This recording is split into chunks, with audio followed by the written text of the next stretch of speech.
келіп отырмыз. Ары қарай жалғасып таба берсін.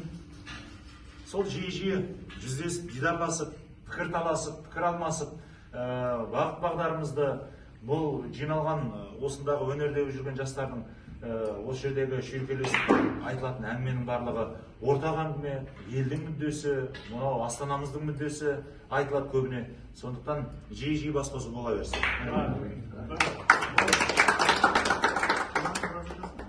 Ал, жігіттер, ал, көріп.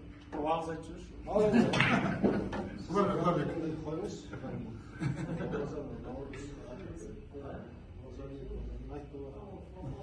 Şimdi тамаша, өзі не ғой, айттың мерекесінде қуаныш түрін, жалпы ораза айт өтеліккен мереке.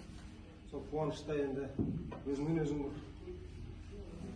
қуануға да болады, бірақ жиналып қуанған деген мерекенің ішін мерекелік бір сипатын кіргізген шара болып тұр мынау. Көп жасар рахмет. Бәріміз жеңілгенде, жеңгенде бүгін өзі қуанып жүр. Былай